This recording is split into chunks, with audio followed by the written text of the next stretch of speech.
રાજ્યની અંદર શાળા પ્રવેશોત્સવ રંગે ચંગે યોજાયો. એવું લાગે કે આહાહા, ગુજરાતની અંદર જ માત્ર શિક્ષણ અપાય છે અને અપાવવું પણ જોઈએ, કારણ કે શિક્ષણ એ પાયો છે કોઈ પણ વ્યક્તિના ઘડતરનો. એ વ્યક્તિ, એ બાળક કાલે ઉઠીને યુવાન થશે, એ રાજ્ય, એ દેશનું ભવિષ્ય બનશે અને માટે જ રાજ્ય કે દેશના ભવિષ્યનો પાયો પણ એ શિક્ષણ જ છે.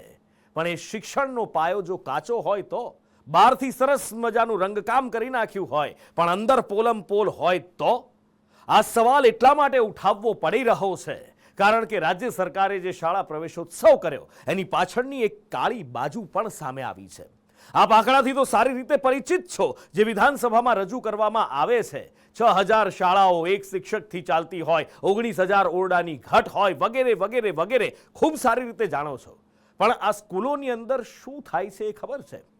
4 દિવસ હજી તો માંડ વીત્યા છે આ શાળા પ્રવેશોત્સવને, અને ત્યાં શિક્ષણ વિભાગની એવી પોલ સામે આવી છે, બાળકો પાસે કરાતી એવી મજૂરી સામે આવી છે સ્કૂલની અંદર, કે જોઈને તમારી આંખો પર તમને વિશ્વાસ નહીં થાય.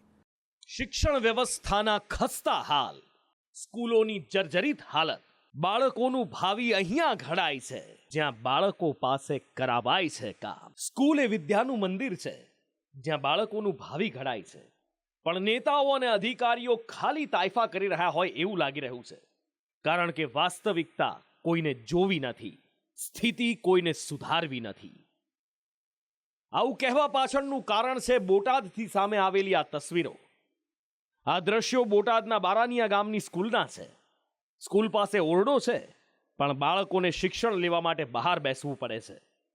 કારણ જાણો છો શું છે? સ્કૂલનો ફ્લોર તૂટેલો છે, વર્ગખંડની અવદશા દેખાય છે, ભંગારના ગોડાઉન જેવી ઓરડાની હાલત છે.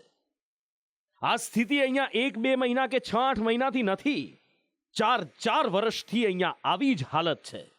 અને એવું નથી કે કોઈએ રજૂઆત નથી કરી.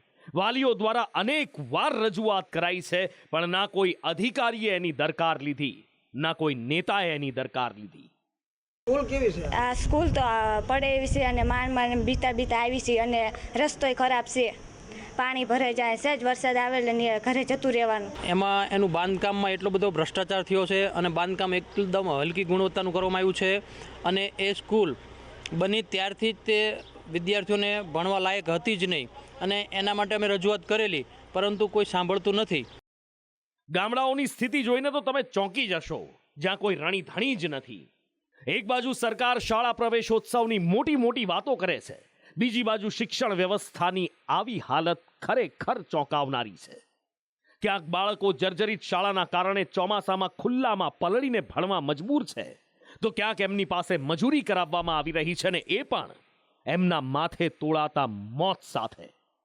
ગુજરાતની આ વાસ્તવિકતા તંત્રના ગાલ પર સણસણતો તમાચો છે, પણ નફ્ફટ તંત્ર છે કે આટલું બધું જોયા પછી સુધરવાનું નામ સુદ્ધા નથી લેતું.